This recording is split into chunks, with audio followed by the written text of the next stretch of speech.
Hello friends, welcome to my channel. ನೋಡ್ತಾ ಇರೋರಲ್ಲಿ ಇನ್ನೂ ಯಾರಾದರೂ ನನ್ನ ಚಾನಲ್ ಸಬ್ಸ್ಕ್ರೈಬ್ ಮಾಡ್ಕೊಂಡಿಲ್ಲ ಅಂದರೆ ಪ್ಲೀಸ್ ಸಬ್ಸ್ಕ್ರೈಬ್ ಮಾಡ್ಕೊಳ್ಳಿ.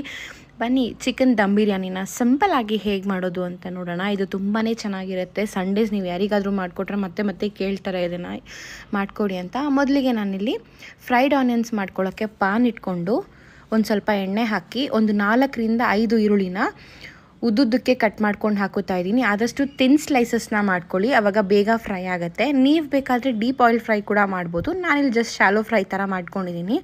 ನೋಡಿ, ಇಲ್ಲಿ 4ರಿಂದ 5ರಷ್ಟು ಆನಿಯನ್ನ ಹಾಕ್ಕೊಂಡಿದ್ದೀನಿ. ಯಾಕಂದರೆ ನಾವು ಹಾಕ್ಕೊಂಡಿರೋದ್ರಲ್ಲಿ ಹಾಫಷ್ಟು ಫ್ರೈಡ್ ಆದಮೇಲೆ ಕಮ್ಮಿ ಆಗಿಬಿಡುತ್ತೆ. ಅದರಿಂದ ಸ್ವಲ್ಪ ಜಾಸ್ತಿನೇ ಹಾಕ್ಕೋಬೇಕಾಗತ್ತೆ. ಬಿರಿಯಾನಿಯಲ್ಲಿ ಮೇನ್ ಏನಂತಂದರೆ ಈ ಆನಿಯನ್ನೇ ಒಂಥರ ಕಿಂಗ್ ಟೈಪ್ ಅಲ್ವಾ. ಆನಿಯನ್ನೇ ಜಾಸ್ತಿ ಬೇಕಾಗಿರೋದ್ರಿಂದ ನಾವು ಇದನ್ನು ಜಾಸ್ತಿ ಮಾಡ್ಕೋಬೇಕಾಗತ್ತೆ. ನಂತರ ನೋಡಿ, ನಾನಿಲ್ಲಿ ಈ ರೀತಿಯಾಗಿ ಸ್ಲೋ ಫ್ಲೇಮಲ್ಲಿ ನೀಟಾಗಿ ಮಾಡ್ಕೋತಾ ಇದ್ದೀನಿ. ತುಂಬಾ ಸೀಸ್ಕೊಳ್ಳೋಕೆ ಹೋಗಬಾರ್ದು, ತುಂಬ ಇದಾಗೂ ಇರಬಾರ್ದು, ಪಿಂಕಿಶ್ ಆಗೂ ಇರಬಾರ್ದು. ಒಂದು 5ರಿಂದ 10 ನಿಮಿಷ ತೊಗೊಳುತ್ತೆ ಇದು ಟೈಮು. ಡೀಪ್ ಫ್ರೈ ಮಾಡಿಬಿಟ್ರೆ ಬೇಗನೆ ಆಗೋಗುತ್ತೆ. ಬಟ್ ನಾನು ಇಲ್ಲಿ ಶಾಲೋ ಫ್ರೈನ ಮಾಡ್ಕೋತಾ ಇದ್ದೀನಿ. ನೋಡಿ, ಈ ರೀತಿಯಾಗಿ ಇನ್ನೇನು ಹಾಕ್ತಾ ಬರ್ತಾ ಇದೆ. ಇನ್ನೊಂದು 2ರಿಂದ 3 ನಿಮಿಷ ಬಿಟ್ಟರೆ ನಮ್ಮ ಫ್ರೈಡ್ ಆನಿಯನ್ಸ್ ರೆಡಿ ಆಗುತ್ತೆ. ಫ್ರೈಡ್ ಆನಿಯನ್ಸ್ ಮಾಡ್ಕೊಳ್ಳೋದೇ ಮೇನ್. ಇದೊಂದು ರೆಡಿ ಇದ್ದರೆ ಸಾಕು, ಬಿರಿಯಾನಿ ಬೇಗನೆ ಆಗೋಗುತ್ತೆ. ನೋಡಿ, ಈ ರೀತಿಯಾಗಿ ಇನ್ನೇನು ಆಗ್ತಾ ಬಂತು ಅಂದಾಗ ಇದನ್ನ ಸೈಡಿಗೆ ತೆಗೆದಿಟ್ಕೋಬೇಕಾಗತ್ತೆ. ಈ ರೀತಿಯಾಗಿ ಮಾಡ್ತಾನೆ ಇರಬೇಕಾಗತ್ತೆ. ಒಂದೇ ಕಡೆ ಬಿಡೋಕ್ಕೆ ಹೋಗಬಾರ್ದು. ಒಂದೇ ಕಡೆ ಬಿಟ್ಟರೆ ಒಂದು ಸೈಡೆಲ್ಲ ಫುಲ್ಲು ಸೀದೋಗ್ತಾ ಬರುತ್ತೆ. ನೋಡಿ, ಈ ರೀತಿಯಾಗಿ ಆಯಿತು ಅಂದಾಗ ನಾವು ಇದನ್ನು ತೆಗೆದಿಟ್ಕೋಬೇಕಾಗತ್ತೆ. ತೆಗೆದು ಸೈಡಲ್ಲಿ ಇಟ್ಕೊಂಡಾಗ ಒಂದು ಅರ್ಧ ಬಿರಿಯಾನಿಗೆ ಯೂಸ್ ಮಾಡ್ಬೋದು, ಒಂದು ಅರ್ಧ ಮ್ಯಾರಿನೇಷನ್ಗೆ ಯೂಸ್ ಮಾಡ್ಕೋತಾ ಇದ್ದೀನಿ ನಾನು. ನೋಡಿ, ಈ ರೀತಿಯಾಗಿ ಆದಾಗ ತೆಗೆದಿಟ್ಕೋತಾ ಇದ್ದೀನಿ ಸೈಡಲ್ಲಿ. ನಂತರ ಮ್ಯಾರಿನೇಷನ್ಗೆ ಇಲ್ಲಿ ಮೊದಲಿಗೆ ನಾನು ಪಾನ್ ತೊಗೋತಾ ಇದ್ದೀನಿ. ನಂತರ ನಾನಿಲ್ಲಿ 1 kg ಚಿಕನ್ನ ತೊಗೋತಾ ಇದ್ದೀನಿ. ನಾನಿಲ್ಲಿ ವಿತ್ ಸ್ಕಿನ್ ತೊಗೊಂಡಿದ್ದೀನಿ. ನಿಮಗೆ ಇಷ್ಟ ಇಲ್ಲ ಅನ್ನೋರು ವಿತೌಟ್ ಸ್ಕಿನ್ನಾರು ತೊಗೋಬೋದು. ಮೊದಲು ಇದನ್ನು ಮ್ಯಾರಿನೇಷನ್ ಮಾಡ್ಕೊಂಬಿಡೋಣ. ಇದಕ್ಕೆ ಉಪ್ಪು, ಅರಿಶಿನ, ಹಾಗೆ ಧನಿಯಾ ಪುಡಿ 1 ಸ್ಪೂನು ನೋಡಿಕೊಂಡು ನೀವು ಯಾವ ಕ್ವಾಂಟಿಟಿ ಮಾಡ್ತೀರೋ ಅದಕ್ಕೆ ಹಾಕ್ಕೊಳ್ಳಿ. ಖಾರ ನಾನಿಲ್ಲಿ 2 ಸ್ಪೂನಷ್ಟು ತೊಗೋತಾ ಇದ್ದೀನಿ. ಬಿರಿಯಾನಿ ಸಪ್ಪೆ ಆದರೆ ಚೆನ್ನಾಗಿರಲ್ಲ. 2ರಿಂದ 3 ಸ್ಪೂನ್ವರೆಗೂ ನಮ್ಮ ಖಾರಕ್ಕೆ ಹಿಡಿಯುತ್ತೆ ಅಂತ ತೊಗೊಂಡಿದ್ದೀನಿ. ನೀವು ನಿಮ್ಮ ಖಾರಕ್ಕೆ ತಕ್ಕಂಗೆ ಹಾಕ್ಕೊಳ್ಳಿ. ನಂತರ ಒಂದು 1/4 ಸ್ಪೂನಷ್ಟು ಗರಂ ಮಸಾಲ, 1ರಿಂದ 2 ಸ್ಪೂನಷ್ಟು ಬಿರಿಯಾನಿ ಮಸಾಲ ನೋಡ್ಕೊಂಡು ಹಾಕ್ಕೊಳ್ಳಿ. ನಂತರ 2 ಸ್ಪೂನಷ್ಟು ಶುಂಠಿ ಬೆಳ್ಳುಳ್ಳಿ ಪೇಸ್ಟ್ನ ಹಾಕ್ಕೊತಾ ಇದ್ದೀನಿ. ಆದಷ್ಟು ಫ್ರೆಶ್ ಆಗಿ ಯೂಸ್ ಮಾಡಿ ಶುಂಠಿ ಬೆಳ್ಳುಳ್ಳಿ ಪೇಸ್ಟ್ನ, ತುಂಬಾ ಚೆನ್ನಾಗಿ ಬರುತ್ತೆ. ನಂತರ 2 ಸ್ಪೂನಷ್ಟು ಆಯಿಲು, ಒಂದು ಚಿಕ್ಕ ಕಪ್ಪಷ್ಟು ಮೊಸರನ್ನ ಹಾಕುತ್ತಾ ಇದ್ದೀನಿ. ತುಂಬ ಹುಳಿ ಮೊಸರನ್ನ ಯೂಸ್ ಮಾಡೋಕ್ಕೆ ಹೋಗಬೇಡಿ, ಆದಷ್ಟು ಫ್ರೆಶ್ ಮೊಸರನ್ನ ಯೂಸ್ ಮಾಡಿ, ಇಲ್ಲಾಂದರೆ ಬಿರಿಯಾನಿಲಿ ಸ್ವಲ್ಪ ಹುಳಿ ಆಗೋಗುತ್ತೆ. ನಂತರ ಒಂದು ಅರ್ಧ ಲೆಮನ್ನ ರಸ ತೊಗೋತಾ ಇದ್ದೀನಿ ನಾನಿಲ್ಲಿ. ಚೆನ್ನಾಗಿ ಒಂದು ಹಾಫ್ ಲೆಮನ್ ಫುಲ್ ಹಾಕ್ಕೊಂಡ್ರೆ 1 kgಗೆ ಸರಿ ಹೋಗುತ್ತೆ. ನಂತರ ಇಲ್ಲಿ ನಾನು 1 ಕಪ್ ಆಗೋಷ್ಟು ಫ್ರೈಡ್ ಆನಿಯನ್ಸ್ ನಾವೇನು ಮಾಡ್ಕೊಂಡಿದ್ವಲ್ಲ ಅದನ್ನು ಇಲ್ಲಿ ಹಾಕೋತಾ ಇದ್ದೀನಿ. ಇನ್ನು ಸ್ವಲ್ಪ ನಾನು ಗಾರ್ನಿಷ್ಗೆ ಅಂತ ಎತ್ತಿಟ್ಕೊಂಡಿದ್ದೀನಿ. ಆಮೇಲೆ ನಾವು ದಮ್ ಕಟ್ಟೋವಾಗ ರೈಸ್ ಹಾಕ್ತೀವಲ್ಲ ಆವಾಗ ಅದನ್ನು ಮಿಕ್ಕಿದ್ದನ್ನು ಯೂಸ್ ಮಾಡ್ಕೋತೀನಿ. ಇಲ್ಲಿ ಅರ್ಧ ಭಾಗದಷ್ಟು ಫ್ರೈಡ್ ಆನಿಯನ್ಸ್ನ ಯೂಸ್ ಮಾಡ್ಕೋತಾ ಇದ್ದೀನಿ. ನಂತರ ಇದನ್ನು ಒತ್ತಿ ನೀಟಾಗಿ ಚಿಕನ್ನ ಮ್ಯಾರಿನೇಷನ್ ಮಾಡ್ಕೋಬೇಕಾಗತ್ತೆ. ಈ ಪಾರ್ಟ್ ಚೆನ್ನಾಗಿ ಮಾಡಿಕೊಂಡ್ರೆ ಬಿರಿಯಾನಿ ತುಂಬಾ ಚೆನ್ನಾಗಿ ಬರುತ್ತೆ. ನಿಮ್ಗೇನಾದ್ರು ಟೈಮ್ ಇದ್ದರೆ ಇದನ್ನು ಆಲ್ಮೋಸ್ಟ್ ಒಂದು 2-3 hours ಆದರೂ ಎತ್ತಿಟ್ಕೊಂಡ್ರೂ ತುಂಬಾ ಚೆನ್ನಾಗಿರುತ್ತೆ. ನೀವು ಓವರ್ನೈಟ್ ಮ್ಯಾರಿನೇಷನ್ ಮಾಡಿಕೊಂಡ್ರೂ ಚೆನ್ನಾಗಿರುತ್ತೆ. ನಂತರ ರೈಸ್ನ ಸೋಕ್ ಮಾಡೋದಕ್ಕೆ 2 ಗ್ಲಾಸಷ್ಟು ಬಾಸುಮತಿ ಅಕ್ಕಿನ ತೊಗೋತಾ ಇದ್ದೀನಿ. ನಾನಿಲ್ಲಿ ಇಂಡಿಯಾ ಗೇಟ್ ತೊಗೊಂಡಿದ್ದೀನಿ. ನಿಮಗೆ ಯಾವ ಬ್ರ್ಯಾಂಡ್ ಬೇಕೋ ಆ ಬ್ರ್ಯಾಂಡ್ ತೊಗೊಂಡು ನೀಟಾಗಿ ಇದನ್ನು ಒಂದು ಸಾರಿ ತೊಳ್ಕೊಂಡು ಹಾಗೆ ಇನ್ನೊಂದು ಸ್ವಲ್ಪ ನೀರು ಹಾಕಿ ಮ್ಯಾರಿನೇಷನ್ ಮಾಡಿ ಇಡಬೇಕು. ನಂತರ ಬಿರಿಯಾನಿ ಕಲರ್ಗೆ ಅಂತ ಒಂದು ಸ್ವಲ್ಪ ಹಾಲು ತೊಗೊಂಡು, ಒಂದು 4ರಿಂದ 5 ಸ್ಪೂನಷ್ಟು ಹಾಲು ತೊಗೊಂಡು ಸ್ವಲ್ಪ ಯೆಲ್ಲೋ ಕಲರ್ನ ಹಾಕಿ ಈ ರೀತಿಯಾಗಿ ಮಿಕ್ಸ್ ಮಾಡಿ ಇಡ್ತಾ ಇದ್ದೀನಿ. ನಂತರ ರೈಸ್ನ ಮಾಡ್ಕೊಳ್ಳೋಕ್ಕೆ ಒಂದು ಪಾತ್ರೆ ಇಟ್ಟು ಅದಕ್ಕೆ 3/4 ಭಾಗದಷ್ಟು ನೀರನ್ನ ಹಾಕ್ಕೊಂಡಿದ್ದೀನಿ.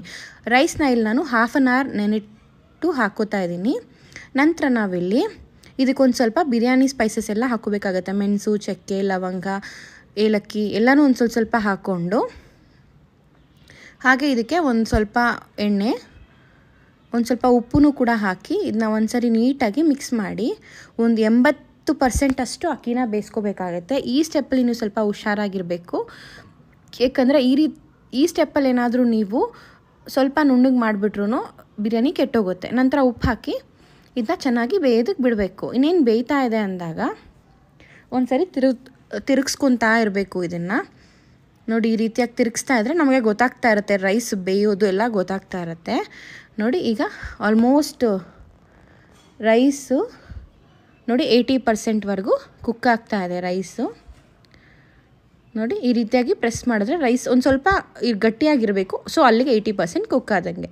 ಇದನ್ನು ಬೇರೆ ಪಾತ್ರೆಗೆ ತೆಗೆದು ತಣ್ಣೀರನ್ನ ಹಾಕೋಬೇಕು.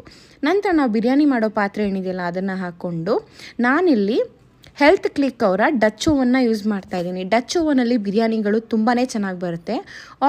ಆಯಿಲ್ ಬಿಸಿ ಆದಮೇಲೆ ಬಿರಿಯಾನಿ ಸ್ಪೈಸಸ್ ಎಲ್ಲ ಸ್ವಲ್ಪ ಹಾಕೋತಾ ಇದ್ದೀನಿ. ಏಲಕ್ಕಿ, ಪೆಪ್ಪರು, ಪಲಾವ್ ಎಲೆ, ಚಕ್ಕೆ ಎಲ್ಲನೂ ಹಾಕ್ಕೊಂಡಿದ್ದೀನಿ. ಒಂದು ಸ್ವಲ್ಪ ನಾನಿಲ್ಲಿ ಮರಾಠಿ ಮೊಗ್ಗು, ಕಲ್ಲುವ, ಮ್ಯಾರಿನೇಟ್ ಮಾಡಿರೋ ಚಿಕನ್ ಏನಿದೆಯಲ್ಲ ಅದನ್ನು ಇದಕ್ಕೆ ಹಾಕ್ಕೊಂಡು ಎಲ್ಲನೂ ನೀಟಾಗಿ ಮಸಾಲೆ ಸಮೇತ ಇದಕ್ಕೆ ಹಾಕೋಬೇಕಾಗತ್ತೆ.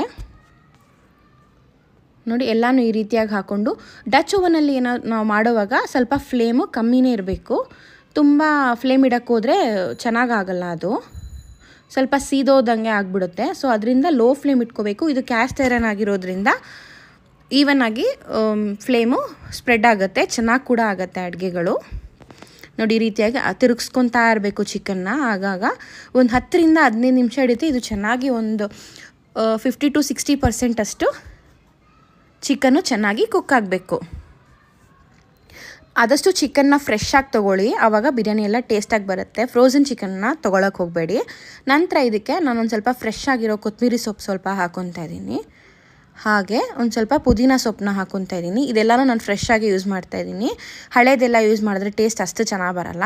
ನಂತರ ಇದನ್ನ ಚೆನ್ನಾಗಿ ಮಿಕ್ಸ್ ಮಾಡಿಕೊಂಡು ಇನ್ನೊಂದು 5ರಿಂದ 10 ನಿಮಿಷ ಚೆನ್ನಾಗಿ ಚಿಕನ್ನು ಒಂದು 80%ವರೆಗೂ ಚಿಕನ್ ನಾವು ರೈಸ್ನ ಹೇಗೆ ಕುಕ್ ಮಾಡ್ಕೊಂಡ್ವಿ 80%, ಅದೇ ರೀತಿಯಾಗಿ ಚಿಕನ್ನ ಕೂಡ ನಾವು ಮ್ಯಾರಿನೇಟ್ ಮಾಡ್ಕೊಂಡಿರ್ತೀವಲ್ಲ ಚೆನ್ನಾಗಿ ಬೇಯಿಬಿಟ್ರೆ ಉಪ್ಪು ಖಾರ ಎಲ್ಲ ಚೆನ್ನಾಗಿರುತ್ತೆ. ಈ ಪ್ರೊಸೀಜರ್ ಅಂತೂ ಸ್ವಲ್ಪ ನಿಧಾನವಾಗಿ ಮಾಡಿ, ತುಂಬಾ ಚೆನ್ನಾಗಿರುತ್ತೆ. ನಿಮ್ಮ ಬಿರಿಯಾನಿ ಏನಾದರೂ ಈ ರೀತಿಯಾಗಿ ಮಾಡಿಕೊಟ್ರೆ ತುಂಬಾ ಇಷ್ಟಪಡ್ತಾರೆ ಎಲ್ಲರೂ.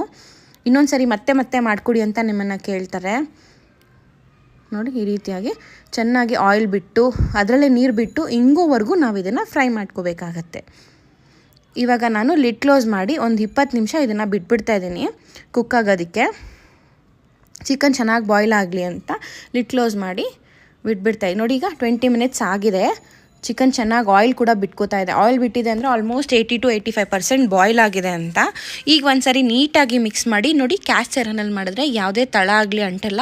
ಇದು ನ್ಯಾಚುರಲಿ ನಾನ್ ಸ್ಟಿಕ್ ಕೂಡ. ಇದು ನೀವಾದಷ್ಟು ಈ ರೀತಿ ಪಾತ್ರೆಗಳಲ್ಲಿ ಬಿರಿಯಾನಿನ ಮಾಡ್ಕೊಳ್ಳೋಕ್ಕೆ ಟ್ರೈ ಮಾಡಿ. ನಂತರ ನಾನಿಲ್ಲಿ ಒಂದು ಸರಿ ನೀಟಾಗಿ ಮಿಕ್ಸ್ ಮಾಡಿ ಉಪ್ಪು ಖಾರ ಏನಾದರೂ ಬೇಕಂತಂದರೆ ಈ ಪಾಟಲ್ಲಿ ಚೆಕ್ ಮಾಡಿ ನೀವು ಹಾಕೋಬೋದು ಚಿಕನ್ಗೆ. ಚಿಕನ್ ಚೆನ್ನಾಗಿ ಬೆಂದಿದೆ ಅಂತ ಅಂದಾಗ ನಾವು ಆಗಲೇ ರೈಸ್ ಮಾಡಿಕೊಂಡು ಅದಕ್ಕೆ ನೀರು ಹಾಕಿ ಇಟ್ಟಿದ್ವಲ್ಲ, ಆ ರೈಸ್ನ ಇವಾಗ ಲೇಯರ್ಸ್ ಆಗಿ ಹಾಕೋಬೇಕಾಗತ್ತೆ. ಚಿಕನ್ ಇನ್ನು ಸ್ವಲ್ಪ ಬೇಯಬೇಕಾಗಿತ್ತು, ಇನ್ನೊಂದು 10 ನಿಮಿಷ ಬೇಯಿಸ್ಕೋತಾ ಇದ್ದೀನಿ. ನೋಡಿ ಈ ರೀತಿಯಾಗಿ ಚೆನ್ನಾಗಿ ಚಿಕನ್ ಬೇಯಿತು ಅಂದಾಗ ಇನ್ನೊಂದು ಸಾರಿ ನೀಟಾಗಿ ಮಿಕ್ಸ್ ಮಾಡಿಬಿಟ್ಟು ನಾವಿವಾಗ ಇದಕ್ಕೆ ರೈಸ್ನ ಹಾಕೊಳ್ಳೋಣ. ಆಗಲೇ ನಾನು ರೈಸ್ನ 80% ಬಾಯ್ಲ್ ಮಾಡಿ ಇಟ್ಟಿದ್ನಲ್ಲ, ಅದಕ್ಕೆ ತಣ್ಣೀರು ಹಾಕಿ ಇಟ್ಟಿದ್ದೀನಿ. ಮತ್ತು ನಾವು ಬಾಯ್ಲ್ ಆಗೋಕ್ಕೆ ಚಾನ್ಸಸ್ ಬಿಡಬಾರ್ದು ಅನ್ನೋ ಥರ ತಣ್ಣೀರನ್ನ ಹಾಕಿ ಆರಿಸಿ ಇಟ್ಟಿದ್ದೀನಿ ರೈಸ್ನ. ಬಿಸಿ ರೈಸ್ ಹಂಗಂಗೆ ಇಟ್ಟರೂ ಕೂಡ ಅದು ಮೆತ್ತಗಾಗಿ ಮತ್ತು ನುಣ್ಣಗಾಗೋ ಚಾನ್ಸಸ್ ಇರುತ್ತೆ. ಬಿರಿಯಾನಿ ಅಂದರೆ ಸ್ವಲ್ಪ ಉದ್ರುದ್ರಾಗಿ ಇರಬೇಕಲ್ವಾ, ಅದರಿಂದ ಈ ರೀತಿಯಾಗಿ ಚಿಕನ್ನ ನೀಟಾಗಿ ಎಲ್ಲ ಕಡೆ ಸ್ಪ್ರೆಡ್ ಮಾಡಿಕೊಂಡು ನಾವೀಗ ರೈಸ್ ಹಾಕೋಕ್ಕೆ ಸ್ಟಾರ್ಟ್ ಮಾಡ್ಕೊಳ್ಳೋಣ. ನೋಡಿ ಈ ರೀತಿಯಾಗಿ ನಾವು ಮಾಡಿರೋ ರೈಸ್ ಏನಿದೆ ಒಂದು ಸೌಟು ಸಹಾಯದಿಂದ ನೀಟಾಗಿ ಲೇಯರ್ಸ್ ಆಗಿ ರೈಸ್ನ ಹಾಕ್ಕೊಂಡು ಬರಬೇಕು. ನೋಡಿ ಈ ರೀತಿಯಾಗಿ ಉದ್ರುದ್ರಾಗಿ, ನೋಡಿ ಎಷ್ಟು ಉದ್ರುದ್ರಾಗಿದೆ. ನಾನು ತಣ್ಣೀರು ಹಾಕಿರೋದ್ರಿಂದ ಈ ರೀತಿಯಾಗಿ ಉದ್ರುದ್ರಾಗಿ ಬಂದಿದೆ ಬಿರಿಯಾನಿ. ನಾನು ಇದೇ ರೀತಿಯಾಗಿ ಹಾಕೋತಾ ಇದ್ದೀನಿ ರೈಸ್ನೆಲ್ಲನೂ. ನಾನಿಲ್ಲಿ 2 ಗ್ಲಾಸಷ್ಟು ಬಿರಿಯಾನಿ ಮಾಡ್ತಾ ಇರೋದ್ರಿಂದ ಒಂದು 3ರಿಂದ 4 ಜನಕ್ಕೆ ಸರಿ ಹೋಗುತ್ತೆ ಇದು ಬಿರಿಯಾನಿ. ನೋಡಿ ಈ ರೀತಿಯಾಗಿ ಗಂಟು ಬಿಡಬಾರ್ದು ಎಲ್ಲೂ. ಈ ರೀತಿಯಾಗಿ ನಾವು ಮಾಡಿರೋ ರೈಸ್ ಎಲ್ಲ ಏನಿದೆಯಲ್ಲ ಅದನ್ನು ಈ ರೀತಿಯಾಗಿ ಹಾಕ್ಕೊಂಡು ನೀಟಾಗಿ ಇದನ್ನು ಈವನ್ನಾಗಿ ಸ್ಪ್ರೆಡ್ ಮಾಡ್ಕೊತಾ ಇದ್ದೀನಿ ಎಲ್ಲ ಸೈಡಲ್ಲೂ. ಫ್ಲೇಮು ಲೋ ಅಲ್ಲೇ ಇರಲಿ. ಈ ರೀತಿಯಾಗಿ ಈವನ್ನಾಗಿ ಸ್ಪ್ರೆಡ್ ಆದಮೇಲೆ ನಾನು ಮೇಲಿಂದ ಆವಾಗಲೇ ನಾವು ಫುಡ್ ಕಲರ್ ಹಾಲಲ್ಲಿ ಹಾಕಿ ಮಿಕ್ಸ್ ಮಾಡಿಟ್ಟಿದ್ವಲ್ಲ, ನಿಮಗೆ ಯಾವ ಫುಡ್ ಕಲರ್ ಇಷ್ಟನೋ ನೀವು ಅದನ್ನು ಯೂಸ್ ಮಾಡ್ಬೋದು. ಇಲ್ಲ ಫುಡ್ ಕಲರೇ ನಿಮ್ಗೆ ಇಷ್ಟ ಇಲ್ಲ ಅಂದರೆ ನೀವು ಫುಡ್ ಕಲರನ್ನ ಸ್ಕಿಪ್ ಕೂಡ ಮಾಡ್ಕೋಬೋದು. ನೋಡಿ ಈ ರೀತಿಯಾಗಿ ಇದನ್ನ ನೀಟಾಗಿ ಎಲ್ಲ ಕಡೆ ಸ್ಪ್ರೆಡ್ ಆಗೋ ಥರ ಮೇಲಿಂದ ಹಾಕ್ಕೊಂಡು ಇದು ಕಲರ್ ಹಾಕಾದ್ಮೇಲೆ ನಾವಾಗಲೇ ಒಂದು 50% ಫ್ರೈಡ್ ಆನಿಯನ್ಸ್ನ ಉಳಿಸ್ಕೊಂಡಿದ್ವಲ್ಲ ಅದನ್ನು ಕೂಡ ಮೇಲೆ ಈ ರೀತಿಯಾಗಿ ಈವನ್ನಾಗಿ ಎಲ್ಲ ಸೈಡ್ಗೂ ಸ್ಪ್ರೆಡ್ ಆಗೋ ಥರ ಸ್ಪ್ರೆಡ್ ಮಾಡ್ಕೋಬೇಕು. ನಂತರ ನಾನಿಲ್ಲಿ ಹಾಗೆ ಒಂದು ಸ್ವಲ್ಪ ಕೊತ್ತಂಬರಿ ಸೊಪ್ಪನ್ನು ಕೂಡ ಹಾಕೋತಾ ಇದ್ದೀನಿ. ನಿಮಗೇನಾದರೂ ಡ್ರೈ ಫ್ರೂಟ್ಸ್ ಇಷ್ಟ ಅಂತಂದರೆ ಈ ಸ್ಟೇಜಲ್ಲಿ ನೀವು ಕ್ಯಾಶ್ಯೂ ನಟ್ನ ಕೂಡ ಫ್ರೈ ಮಾಡಿ ಮೇಲೆ ಹಾಕೋಬೋದು, ತುಂಬಾ ಚೆನ್ನಾಗಿರುತ್ತೆ. ನಾನು ಹಾಕಿಲ್ಲ. ನಂತರ ನಾವಿಲ್ಲಿ ಲಿಡ್ ಕ್ಲೋಸ್ ಮಾಡಿ ಒಂದು 15 ನಿಮಿಷ ಸ್ಟೀಮಿಗೆ ಬಿಡಬೇಕು. ನೋಡಿ ಈ ರೀತಿಯಾಗಿ ಚಪಾತಿ ಹಸಿಟ್ಟಾಗಲಿ ಇಲ್ಲ ಒಂದೇನಾದ್ರು ಇದ್ರಿರೋದ್ರಿಂದ ಅದು ಗ್ಯಾಪ್ನ ಏನಿದೆಲ್ಲ ಅದನ್ನು ಕ್ಲೋಸ್ ಮಾಡ್ಕೋಬೇಕಾಗತ್ತೆ.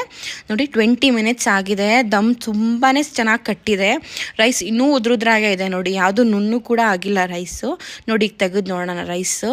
ವಾವ್, ತುಂಬಾ ಚೆನ್ನಾಗಾಗಿದೆ ಬಿರಿಯಾನಿ.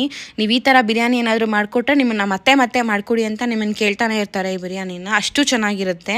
ನೀವು ಖಂಡಿತ ಈ ಸಂಡೇ ಅಥವಾ ಮಂಗಳವಾರ ಈ ಬಿರಿಯಾನಿನ ಟ್ರೈ ಮಾಡಲೇಬೇಕು.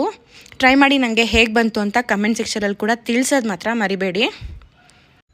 ನೀವು ಇದೇ ಬಿರಿಯಾನಿನ ಬೇಕಾದರೆ ಮಟನ್ನಲ್ಲೂ ಮಾಡ್ಕೋಬೋದು, ವೆಜಿಟೇಬಲಲ್ಲೂ ಮಾಡ್ಕೋಬೋದು. ಸೇಮ್ ಮಸಾಲಾನ ಇಟ್ಕೊಂಡು ನೀವು ಯಾವುದ್ರಲ್ಲಿ ಬೇಕಾದ್ರೂ ಅದರಲ್ಲಿ ಬಿರಿಯಾನಿನ ಟ್ರೈ ಮಾಡ್ಬೋದು. ಅಂದರೆ ನೀವು ದಮ್ ಕಟ್ಟಿ ತೆಗೆದ್ಮೇಲೆ ಒಂದು 15 ನಿಮಿಷ ದಮ್ ಆದಮೇಲೆ ಒಂದು 5 ನಿಮಿಷ ಇಲ್ಲ 10 ನಿಮಿಷ ಹಾಗೆ ಬಿಟ್ಬಿಡಿ, ಇನ್ನೂ ಚೆನ್ನಾಗಿ ದಮ್ ಆಗುತ್ತೆ. ಬಿಸಿ ಬಿಸಿ ತೆಗಿಯೋಕೆ ಹೋದಾಗೂ ಸ್ವಲ್ಪ ನುಣ್ಣಗಾಗೋ ಇದಾಗಿರುತ್ತೆ. ನೋಡಿ ಈ ರೀತಿಯಾಗಿ ಫುಲ್ ಮಿಕ್ಸ್ ಮಾಡೋಕ್ಕೆ ಹೋಗ್ಬಾರ್ದು, ಸುಮ್ಮನೆ ಸ್ವಲ್ಪ ಹಾಗೆತ್ತಿ ಮಿಕ್ಸ್ ಮಾಡಿ ಬಿಡಬೇಕು. ಇದನ್ನು ಬಾಳೆ ಎಲೆ ಮೇಲೆ ಸರ್ವ್ ಮಾಡಿಕೊಂಡ್ರೆ ಅಂತೂ ತುಂಬಾ ಚೆನ್ನಾಗಿರುತ್ತೆ. ಈ ಬಿರಿಯಾನಿ ರೆಸಿಪಿ ನಿಮಗೆ ಇಷ್ಟ ಆಗಿದ್ರೆ ಲೈಕ್ ಹಾಗೂ ಶೇರ್ ಮಾಡಿ, ಹಾಗೆ ನನ್ನ ಚಾನಲ್ನ ಸಬ್ಸ್ಕ್ರೈಬ್ ಮಾಡೋದು ಮಾತ್ರ ಮರಿಬೇಡಿ.